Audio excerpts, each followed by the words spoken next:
1 gallon, 12 miles, Keep the Packard if you make it. Laura Whitaker said.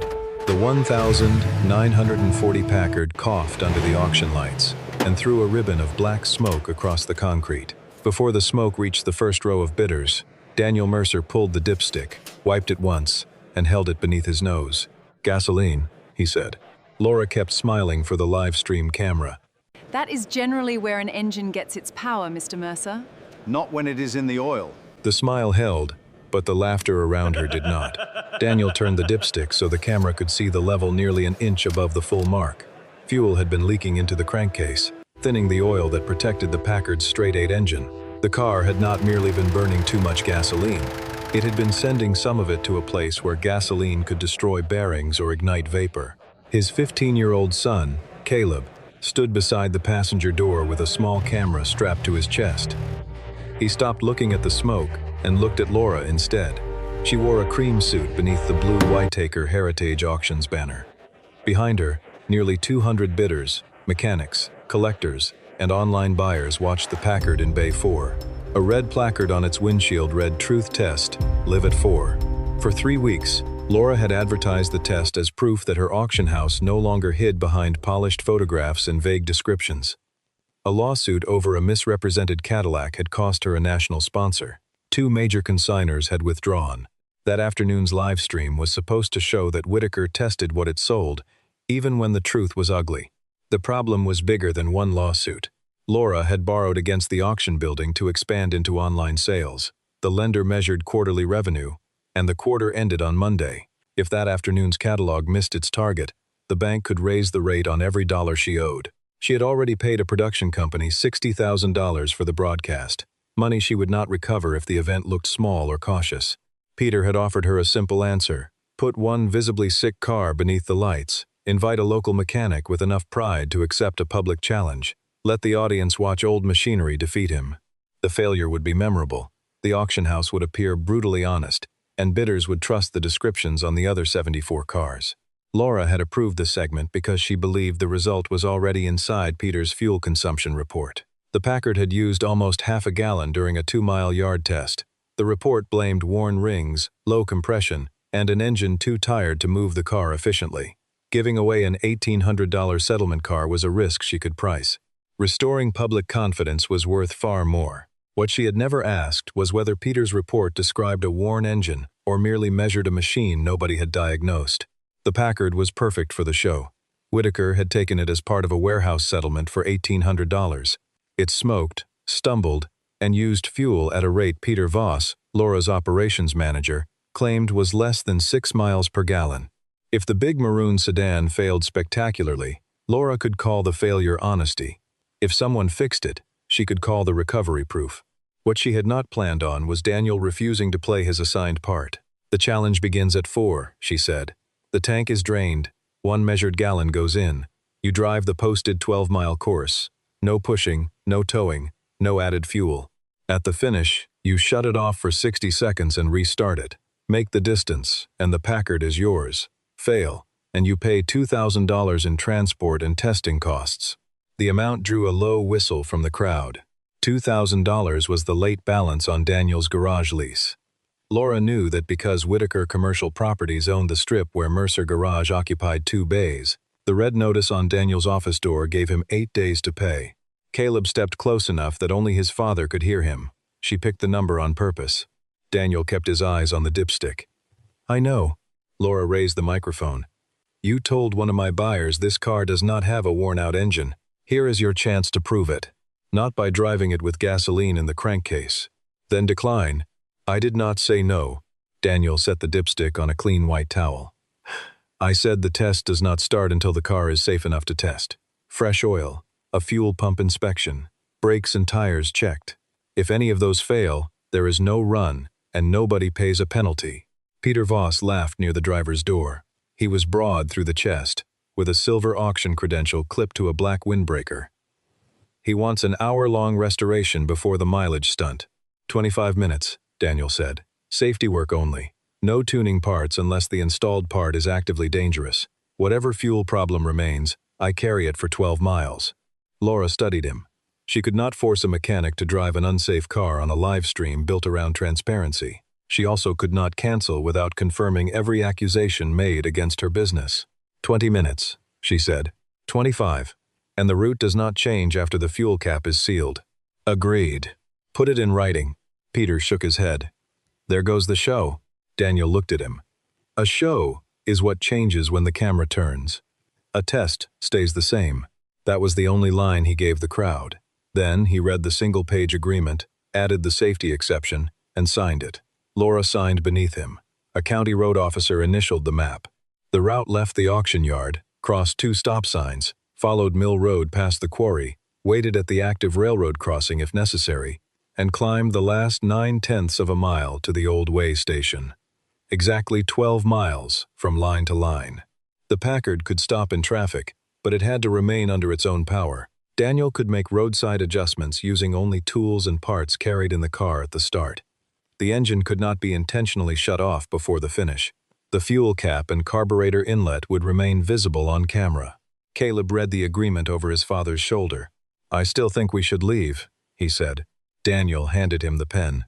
Then write your name as witness only if you are willing to ride. Caleb hesitated. Until that moment, everyone had assumed he would climb into the passenger seat because Daniel told him to. His father had not told him to. If I say no, you film from the chase car. Same last name, same respect. Caleb looked at the Packard. It was longer than the family pickup and old enough to have carried soldiers home from a war. Black soot marked the floor beneath the tailpipe. The pressure of the crowd seemed to push against him from every direction. He signed. I ride, he said, but I hold the route sheet. Fair. The official clock began. Daniel did not rush. He checked the Packard's brake pedal, tire sidewalls, steering play, coolant, and battery hold down. He explained none of it until a check produced information. The brakes held firm. The tires were aged but free of separation and rated for the speeds on the course. The fan belt carried proper tension. The coolant was clean. Then he removed the 2 bolts, holding the mechanical fuel pump, to the side of the engine. The pump came away with a wet line shining beneath its mounting flange. Daniel opened the housing. The rubberized diaphragm inside had a split no longer than a grain of rice. Each stroke of the pump sent fuel toward the carburetor, but some slipped through that split and followed the pump lever into the crankcase. He held the diaphragm toward the camera, then folded it gently. The tiny cut opened into a black smile. 1 gallon, Laura said. How much would that leak take? Maybe ounces. Maybe more when it gets hot. The worst loss is the oil it ruins. Can you fix it in 25 minutes? I can make it safe. I cannot promise what heat will uncover. Daniel carried a service diaphragm for the common AC pump in his road box. It was not an upgrade, and the agreement allowed it because the old one had made the engine unsafe. He fitted it, worked the lever by hand, and checked that the 2 halves sealed. Caleb held a drain pan while Daniel removed the oil plug. The fluid came out too quickly for a cold engine. Its gasoline odor reached the first row. Laura's face changed, not into remorse, and not yet into respect. It changed into the expression of a business owner realizing that the camera had found a fact she could not package away. Peter checked his watch. 14 minutes. 12, Laura corrected. Daniel poured in fresh oil and marked the new level on the dipstick with a dab of chalk. He removed the air cleaner. The choke plate stood almost half closed even though the dashboard knob was pushed fully in. He pressed it with 1 finger. It moved, then caught against a bent stop. Too little air, Caleb said. Daniel glanced at him. That is one part of it. He straightened the soft brass tab just enough for the plate to open. He did not remove the carburetor top. He did not replace jets, adjust the float, or promise that 86 years of wear had disappeared beneath his hand. Why leave the bowl closed? Caleb asked. Because the clock buys a safety check, not a rebuild. If the float sticks hot, we find out on the road. The boy looked toward the final hill on the route map. Daniel checked the spark plugs. 2 were black with soot. The others were dark but dry. He cleaned and regapped them instead of installing a new set. Then he traced the wires to the Packard's Overdrive system. The electrical connection looked correct, but its cable housing ran close to the exhaust pipe. Will the Overdrive work? Laura asked. It should. That is not an answer. It is the only honest one without road speed. At the 19-minute mark, Daniel replaced the air cleaner and closed the hood. He had used less than the time Laura allowed. You have 6 minutes, she said. I am done touching it. The Packard's tank was drained until the pump could no longer draw. The last stale fuel ran into a clear container, brown at the bottom with a veil of rust above it. An official measured 1 U.S. gallon of fresh gasoline in a certified can. Caleb photographed the scale and the can's serial number. The gallon went into the tank. A numbered wire seal closed the cap. Another camera watched the fuel line at the carburetor. The dashboard camera framed the speedometer, odometer, Daniel's hands, and the choke knob. When Daniel turned the key, the straight eight cranked twice and started. It coughed once, then settled into a deep idle. Gray smoke replaced the black cloud. The crowd gave a short, surprised murmur. That was when Peter Voss leaned through the open driver's window. "Old cars need choke when they are cold," he said, and pulled the knob out nearly an inch. Daniel was at the open hood checking for a fuel leak. Laura was speaking to the live stream camera. Only Caleb stood where he could see Peter's hand. For half a second he did nothing. Peter controlled the auction floor, the mechanics, the route crew, and every service request Whitaker could send to Mercer Garage. Caleb knew the lease notice on their door. He knew his father had already risked the rent, saying nothing would be easy. If the Packard failed, people would blame an old car and a proud mechanic. Peter would still have his job. Laura would still own their building. Then the exhaust darkened. Caleb reached across the seat, pushed the choke fully in, and switched off the Packard. The sudden silence turned every camera toward him. "The test has not started," Caleb said, loud enough for Laura's microphone, and he changed the setting after Dad finished. Peter withdrew his hand. "I was helping it warm up. You pulled it after he opened it." "He is a kid, Laura." Caleb unhooked his chest camera and held it toward her. "Then watch what the kid recorded." Laura did not take the camera. The live stream monitor beside her had already shown Peter's hand, large and clear, crossing the dashboard. Daniel came around the hood. He looked at the knob, the dark exhaust stain, and then his son. "Why did you shut it off?" Peter demanded. "The terms say it has to stay running." "The terms begin at the start line," Caleb said. "I read them." Laura looked from the live monitor to Peter. Her face went pale beneath the auction lights. "Step away from the car," she said. Peter laughed as though she had made a joke. "You cannot be serious." "Your credential." "Laura, I was protecting the segment. You just made every claim in that lawsuit look believable. Give me your credential and leave the course." He unclipped the badge but did not hand it over. "If Mercer wins, you lose the Packard and the reserve buyer I brought you." There it was. Not loyalty to Whitaker, not concern for an old engine. Peter had arranged a back-channel sale to a collector who wanted the car cheap after a public failure. His commission depended on the Packard looking hopeless. Laura took the badge from his fingers. "You are done today. Tomorrow depends on my lawyer and that video." Peter left through a line of bidders who no longer moved aside for him. Laura's auction accountant hurried from the office with a phone in her hand. On the screen was a message from Peter's reserve buyer, a collector named Warren Pike. The agreement Peter had entered into the auction system promised Pike first refusal at $6,500 if the Packard failed the mileage test. That part was allowed. A separate message promised Peter a $1,200 consulting fee after the sale. That part had never been disclosed to Laura. He needed the car to fail, the accountant said. Laura read the messages twice. Then she turned the phone face down. "Drain the gallon and start over," she told the route official. "His interference changed the fuel used during warm-up. I will supply a new sealed gallon." It was the first offer she had made that favored Daniel, and it created a different problem. The original gallon was already in the Packard. The cap was sealed. Replacing it would give people a reason to argue that Daniel received more than the title promised, even if the tank was drained again. Daniel checked the exhaust. The choke had been pulled for less than 20 seconds, but the engine had burned some of the measured fuel while running rich. "Same gallon," he said. Laura stared at him. Peter altered the condition. Caleb stopped him before the official line.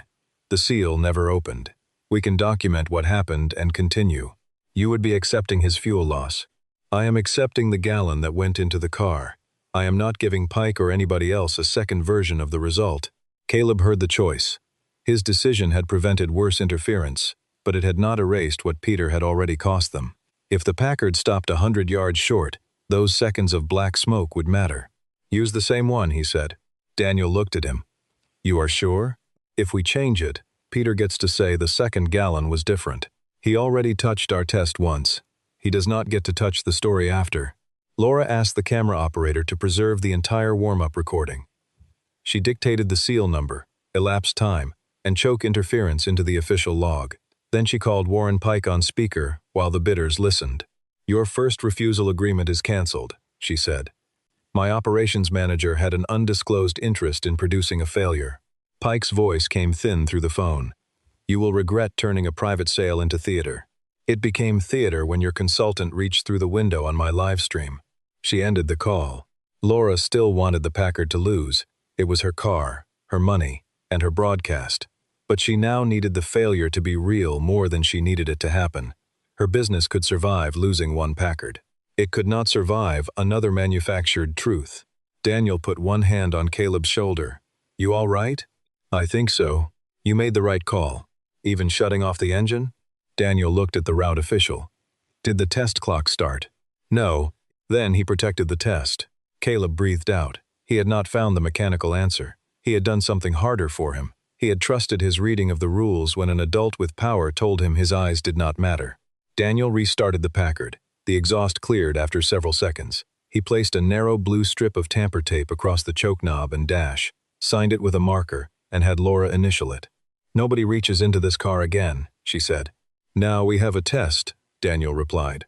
At 3:47, the Packard rolled to the white start line. A black camera SUV waited 50 yards behind it. A tow truck followed the SUV for safety but could not pass or touch the car. Road officers held cross-traffic at the yard exit and the final weigh station, not anywhere between. The odometer read 86,214.3. Caleb placed the signed route sheet on his knees. His chest camera was recording again. Daniel set both hands on the wheel. Laura approached the driver's window without touching it. "You understand that ordinary traffic does not pause for this," she said. "The railroad crossing may close. Farm equipment uses mill road. The gallon is the only fuel you get. That is the promise. And if you stop before the line, the Packard remains yours. I pay $2,000. If you make it, you hand me the title. No reserve buyer, no new condition." Laura looked at Caleb's camera and then at the live stream lens. "Agreed." The starter flag dropped. Daniel released the clutch as gently as if he were moving a sleeping animal. The Packard crossed the line under its own power. For the first mile, he held it below 30. The straight 8 made a low mechanical hum beneath the long hood. There was no black smoke in the mirror. The temperature needle began its slow rise toward normal. Caleb watched 4 things: the odometer, the blue tape on the choke, the sealed fuel cap camera, and the route sheet. 26 miles an hour, he said. "You do not have to call every number. I want the recording to have them. Then call changes." The Packard reached the first stop sign at mile 1.2. Daniel came to a complete stop. The idle dipped once and recovered. A pickup crossed in front of them. The driver lifted 2 fingers from the wheel, unaware that thousands of people were watching the old sedan wait. Daniel accelerated without pumping the pedal. At 38 miles per hour, he eased his foot for half a second. The overdrive did not engage. The engine stayed busy, turning faster than it needed to. Caleb looked at the small tachometer clipped beneath the dash. Still 1900. "I see it. Is that bad?" "It costs fuel." The title of the challenge suddenly became real inside the car. Every extra revolution came from the 1 gallon behind them. Daniel tried again at 40. He held speed, lifted, and waited for the relay click. There was no click. At mile 2.1, a gravel turnout appeared ahead. Daniel signaled and rolled onto it. The engine remained running. He set the parking brake and opened the hood. The clock did not matter, but the fuel did. The Packard consumed gasoline every second it idled. "Tools," he said. Caleb opened the canvas, roll on the floor. Daniel took a test light and crouched beside the left front fender. He checked the overdrive relay. Power reached it. He checked the kickdown switch. Power left it. The fault was farther beneath the car. The black SUV stopped at the road edge. Its camera operator stayed behind the painted safety boundary established in the agreement. Daniel slid onto the gravel with his shoulders beneath the Packard. Heat from the exhaust met his face. The cable housing he had noticed earlier had softened near the pipe. As it warmed, it bowed outward and stole the small amount of travel needed to close the lockout switch. He did not give Caleb a lecture. Half-inch wrench, the flat one. Caleb found it on the second try. Daniel loosened the clamp, shifted the cable away from the exhaust, and used a spare washer from his road box as a heat spacer. The adjustment was crude but reversible. It did not rebuild the overdrive. It gave the installed system enough travel to do what it had been designed to do. 39 seconds, Caleb said. Since what? Since we stopped. Daniel tightened the clamp. Good. Keep counting. At 58 seconds, he was back behind the wheel. The engine had never shut off. He released the brake and pulled onto the road. That cost us fuel, Caleb said. Yes. How much? Enough that the last hill just got longer. The answer held no slogan and no reassurance. Caleb wrote 58 seconds beside mile 2.1. At 37 miles per hour, Daniel lifted. The relay clicked beneath the dash. The engine speed fell by nearly 300 revolutions, and the Packard settled into a slower, deeper rhythm. Caleb looked at the tachometer. It worked. For now. They passed mile 3. The industrial blocks gave way to pecan trees and low fields. The Packard wandered over patched pavement, and Daniel corrected with small movements. He did not fight the steering or chase the center line. The tires made a steady whisper beneath them. The fuel gauge showed more than half a tank. Daniel ignored it. When the 1 gallon went in, the needle had climbed to 3/4. The sending unit lied with confidence. At mile 3.8, the temperature reached normal. A faint gasoline odor entered through the cowl vent. Daniel looked in the mirror. The exhaust had darkened. Choke tape is intact, Caleb said before his father asked. The engine began to lope.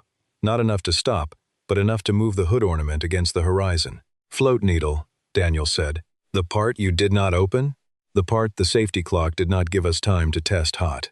The carburetor's float controlled the fuel level in its bowl, much like the valve in an old toilet tank. If the needle stuck open, gasoline kept entering after the bowl was full. The engine then had more fuel than the incoming air could burn. Black smoke, lost power, wasted gallon. Daniel eased the throttle.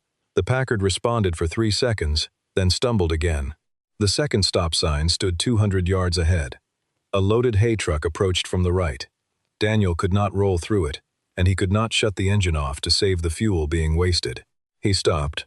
The hay truck moved slowly across the intersection, bale after bale blocking the road. The Packard's idle grew rougher. The vacuum needle trembled. A curl of dark smoke passed the rear window. Caleb watched the truck. We could go behind him. Not until he clears our lane. There is room. There is not enough room for a guess. Daniel kept his foot off the throttle. Pumping it would add more gasoline. The hay truck finally cleared after 18 seconds. The Packard nearly stalled as Daniel pulled away. At mile 4.3, he used another turnout. This one sloped toward a drainage ditch. He set the brake, placed a wheel chock from the trunk behind the left rear tire, and opened the hood while the engine shook on its mounts. Wooden screwdriver, he said. Caleb handed him one with a worn brown handle. Daniel touched the carburetor bowl, felt the engine's vibration through the casting, and gave the side one precise tap with the wooden handle. The idle changed almost at once. The dark smoke thinned. The vacuum needle steadied. The gasoline odor began to leave the cowl. That fixed it? Caleb asked. It released it. That is not the same as fixing it. Can it stick again? Yes. Daniel removed the air cleaner wing nut and looked down the throat without placing his face above it. The choke remained open.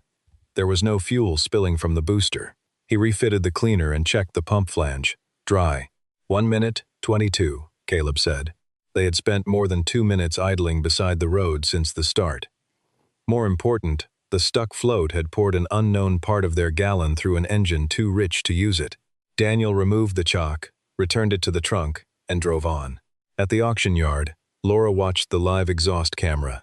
The comments on the public feed moved too fast for her staff to read aloud. Buyers who had come to see Daniel fail were now arguing about the float, the fuel pump, and the number of ounces left in a tank. None of them could see. Laura did not cheer for him. The Packard was still an asset she stood to lose. But when an assistant suggested ending the test because of the roadside adjustment, she pointed to the signed rule allowing onboard tools. He stayed under his own power, she said. The run continues. For the first time that day, she enforced a term that helped Daniel. The Packard crossed mile 5 with a clean exhaust. Daniel held 38 and let the overdrive carry the car. The engine note became patient again. Caleb stopped narrating numbers long enough to look at his father. Were you scared when it started smoking? Yes. You did not look scared. I was busy. That was the whole answer. Mill Road narrowed between a feed store and a line of cottonwoods. A yellow railroad warning sign appeared ahead. The lights began flashing. No, Caleb said. The crossing arms descended before the Packard reached the track. Daniel stopped behind the white line at mile 5.9. A freight train rounded the bend to their left, moving slowly. Covered hoppers followed two locomotives, each car carrying the kind of patient weight that did not care about an auction challenge. The Packard idled. 10 seconds. 20. The temperature needle rose 1 mark. The carburetor sat above a hot engine, soaking in heat while the float needle that had already stuck once tried to hold back the fuel. "Can we shut it off?" Caleb asked. "Not before the finish. I know the rule.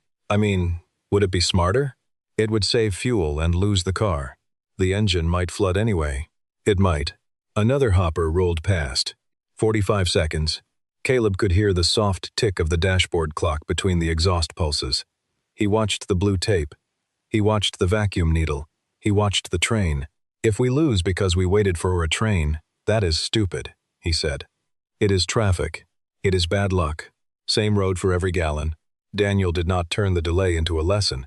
He rested one hand on the shifter and listened. At 68 seconds, the idle dropped. Caleb looked at him.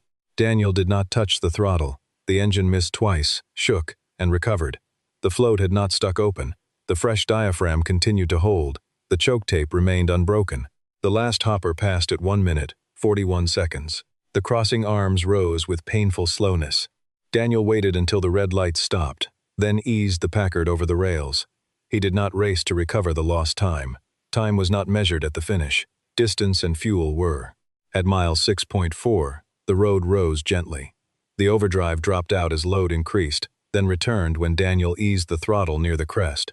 The cable adjustment held despite the heat. Caleb looked back at the crossing disappearing behind them. 2 minutes and 39 seconds stopped so far. "Put the number in the log. Do you want my guess on fuel? Do you have a measurement? No. Then label it as a guess." Caleb wrote an estimate in the margin and drew a box around it. He had used the Packard's idle speed and a fuel consumption figure from one of Daniel's manuals, then added what he thought the rich period had wasted. His answer left less than a pint at the finish. "That cannot be right," he said. "It might not be. You are not going to check it?" Daniel glanced at the road, then at the gauges. "Your math can tell us to pay attention. It cannot put fuel back in the tank." Caleb crossed out one figure, recalculated, and arrived at nearly the same answer. For once, he did not turn the result into another question for his father. He watched the machine instead. The vacuum needle remained steady at cruise. The exhaust camera showed no smoke. The temperature had stopped climbing. 3 direct observations carried more weight than the lying fuel gauge and his uncertain estimate. The Packard had now been running long enough for every temporary success to face its real enemy. Heat softened varnish. Heat expanded housings. Heat thinned fluid. Heat turned a repair that looked convincing beneath auction lights into a question on the road. The oil pressure remained steady. Caleb checked the chalk mark on a close-up image from the engine bay camera. No fresh wet line appeared beneath the pump. "Pump is dry," he said. Daniel nodded. "You knew it would be?" "I knew how I installed it. The camera tells us what happened after." At mile 7, Mill Road descended toward the quarry valley. Daniel let the Packard coast in gear. The overdrive kept the engine speed low. He touched the brakes before the bend and allowed the heavy sedan to settle on its suspension. The camera SUV stayed far enough back to show daylight between the vehicles. The tow truck was a smaller shape beyond it. At mile 7.8, a tractor appeared ahead, traveling at 18 miles per hour. Its driver glanced back, saw the convoy, and held his line. There was no safe place to pass before the quarry bridge. Daniel lifted early and matched the tractor's speed. Caleb stared at the slow-turning rear tire ahead of them. "We are losing the downhill." "Yes, that was free distance. Not if we buy it with somebody else's safety." The Packard stayed behind the tractor for half a mile. Its engine idled just above walking speed in second gear. Daniel kept enough space that he did not have to brake and accelerate with every change. At the bridge, the tractor turned into a field entrance. The driver raised one hand. Daniel answered with the same gesture and let the Packard gather speed gradually. The loss downhill could not be recovered. The 1 gallon had paid for those slow revolutions. "Mile 8.3, Caleb said. 3.7 left. Read the next turn." Caleb looked at the route sheet. "Right at Quarry Gate. Then, no turns to the way station." The Packard crossed the narrow bridge. Wind pressed against its tall body, and the steering wheel moved lightly in Daniel's hands. The temperature settled back to normal. No smoke followed them. Laura's voice came through the one-way route radio. Mercer, Pike has filed an objection. He says the washer you used at mile 2 is an unlisted replacement part. Daniel did not reach for the microphone. Caleb held it because the agreement required the driver to keep both hands available on the public road. The washer was in the sealed tool roll, Caleb said. Roadside adjustments with carried parts are allowed in paragraph 4. There was a pause. I know what paragraph 4 says, Laura replied. The objection is denied. Continue the route. Caleb set down the radio. She did not have to tell us that. She had to tell the cameras. Do you trust her now? Daniel considered the question while the road bent toward Quarry Gate. I trust the signed route. I trust the seal. I trust what this car is doing. Laura has to decide what kind of person she is while everyone can see her. That was all he said about her. The Packard turned right onto the final road. At mile 8.9, the road began its long climb. There was no surprise detour, no changed map, no argument over fine print. The grade had been printed on the sheet before the cap was sealed, and both sides had known it would decide the car. Daniel disengaged overdrive before the engine lugged. The straight 8 rose into a stronger note. He held the throttle just under halfway. The Packard climbed at 31 miles per hour. Caleb stopped writing. The quarry wall rose on their right. Trees dropped away on their left, revealing the old way station far above them. At mile 9.4, the speed fell to 29.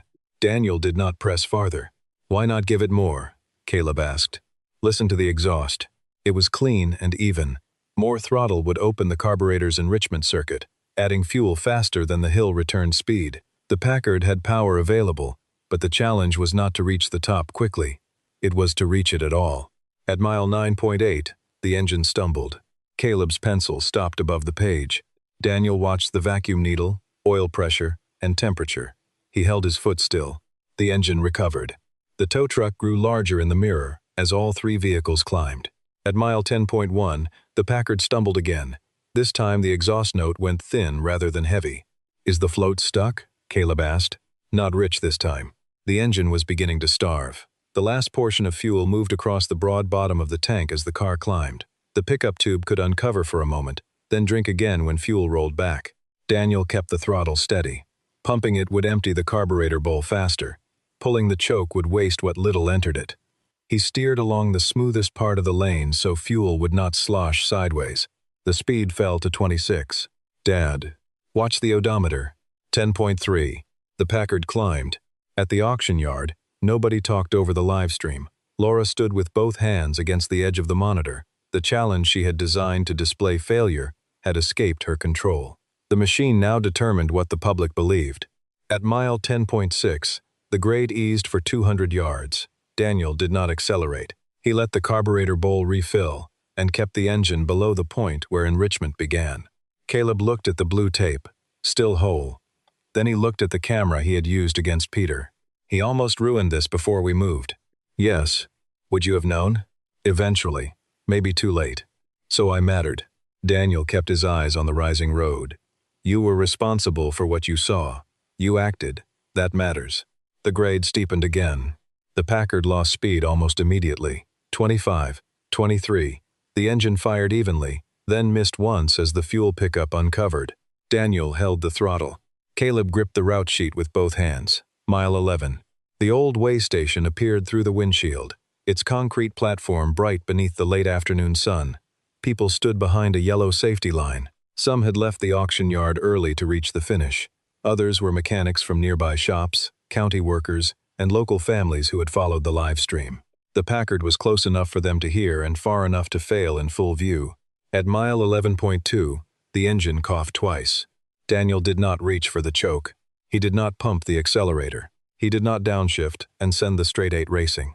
He kept the throttle at the same narrow opening and let the fuel pump refill the bowl between each pull of the engine. 21 miles per hour. The steering wheel vibrated beneath his palms.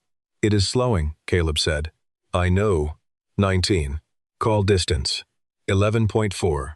The engine missed again. The Packard's long hood seemed to rise until it filled the windshield. Daniel shifted his left foot lightly against the floor and felt the car's weight through the seat. No lecture came, no saying for Caleb to remember. There was only the sound of 8 cylinders trying to turn a gallon into the last half mile. At 11.5, The engine note thinned. At 11.6, it recovered. At 11.7, a gust crossed the exposed road and pushed against the Packard's side. Daniel corrected once and kept his foot still. The Finnish crowd began to move along the safety line, following the sedan with their bodies as if leaning could help it climb. Laura stood beside the white stripe. She had driven ahead during the railroad delay. The Packard's title was in a folder under her arm. At 11.8, the engine coughed hard enough to shake the dash camera. Caleb looked at his father. If it dies, let it roll? The grade would stop us before the line. Then what do we do? What we are doing. Daniel held the throttle. The fuel pickup found gasoline again. The straight eight fired cleanly for 5 seconds. The Packard gained 1 mile per hour. The odometer turned to 86,226.2. 11.9, Caleb said. The white line lay ahead of the hood ornament. The engine stumbled once more. Daniel's foot did not move. The Packard crossed the stripe at 16 miles per hour. The route officer dropped his flag. Daniel let the sedan roll onto the levelway platform, stopped with all 4 wheels beyond the line, shifted to neutral, and set the brake. The engine continued to idle. Caleb looked at the official odometer camera. 12.0. People cheered, but Daniel raised one finger. The test was not finished. Laura walked to the driver's window. The folder beneath her arm had bent where her hand held it. "Shut it off," she said. Daniel turned the key. The straight eight stopped. Heat rose through the hood. Without the fan turning, the carburetor absorbed it. Fuel in the bowl expanded. The old starter absorbed it too.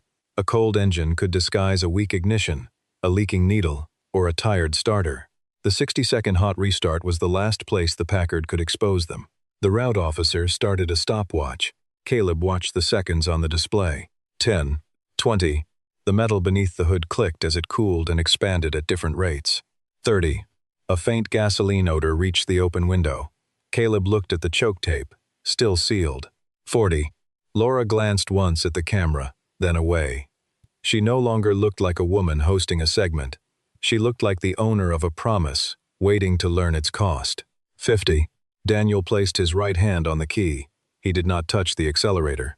60, the officer said. Daniel turned the key. The starter pulled the straight eight through one compression, then another. On the third, the engine fired. It did not roar. It did not throw smoke. It settled into the same low, even rhythm it had carried across the final line. Caleb laughed once, a sound of pure relief that the camera caught before the crowd drowned it out. Daniel checked the oil pressure needle. It rose into the safe range and held. Only then did he switch the engine off again. Laura opened the folder. No speech could compete with what the Packard had just done. She did not try. "The seal is intact," the route officer said. The camera operator confirmed the fuel line had never been opened.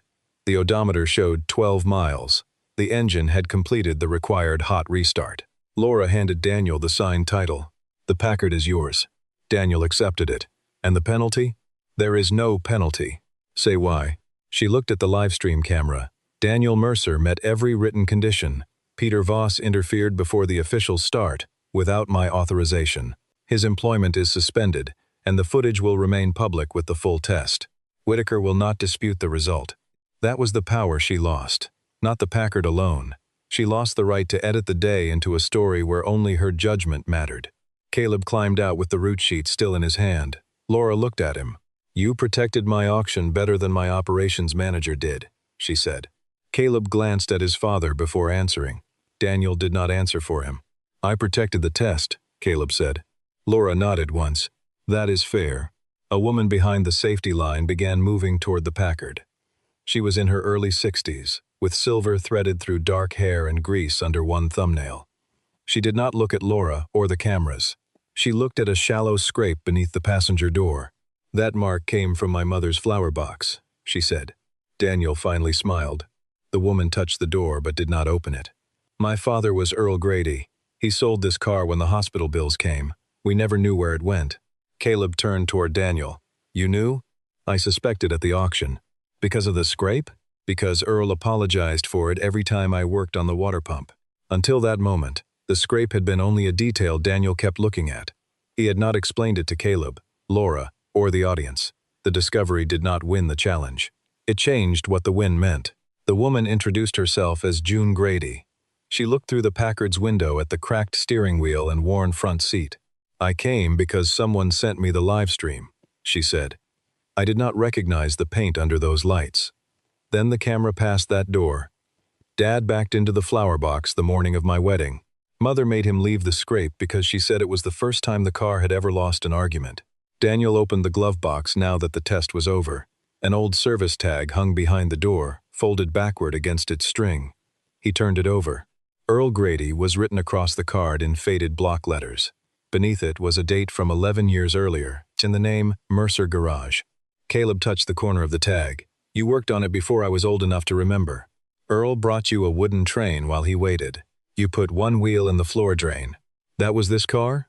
This was the car outside the bay. The Packard had not led Daniel to a secret fortune, a hidden racing history, or a museum certificate. Its value was simpler and harder to price. It had returned carrying the name of a man who once trusted Daniel before anyone knew his work. "Are you going to sell it?" she asked. Daniel looked at the title, then at the long maroon hood. "No. My son and I are going to make it right. Not today. Not with a pile of shiny parts. One system at a time." June nodded, trying not to cry. "When it is ready," Daniel said, "you can take the first drive." He did not give away the car he had earned. He did not turn the victory into another transaction. The Packard would belong to Mercer Garage, where Earl Grady's family could find it, and where Caleb could learn every honest mile inside it. The crowd began to disperse before Laura could build another ceremony around the moment. Daniel checked beneath the fuel pump. Dry. He pulled the dipstick. The oil level remained at the chalk mark and smelled like oil. He handed it to Caleb. Caleb checked it the way he had seen his father do at the start. "No gasoline," he said. "No gasoline. And maybe none left in the tank." Daniel looked up the hill they had just climbed. Enough, got where it belonged. That evening, the Packard sat inside Mercer Garage beneath the old fluorescent lights. The red lease notice still hung on the office door. Daniel did not tear it down. Winning a car did not pay a bill by magic, and he had 8 days to solve that problem honestly. But the title rested on the workbench. The $2,000 penalty was gone, and a machine the auction had priced as a public failure occupied the center of his shop. Caleb taped the 12-mile route sheet beside the blue strip he had removed from the choke knob. Beneath them, he placed a still image from his camera, Peter's hand crossing the dashboard, his own hand pushing the knob back in. "You want that on the wall?" Daniel asked. Caleb studied the picture, then took it down. "No, I know what I saw." He put the image in the job folder and rolled a drain pan beneath the Packard. "What comes first?" Daniel opened the hood. "We fix the float properly. Then we inspect the fuel tank pickup. Then the overdrive cable gets a real bracket instead of my washer. One system at a time?" "One system at a time." Caleb switched on the work light. The Packard's maroon paint caught the white glow, worn in some places, deep and warm in others. Outside, traffic moved past the two-bay garage. Inside, a father and son began the work the 25-minute clock had never allowed. On the Packard's odometer, the final digit still marked 12 honest miles.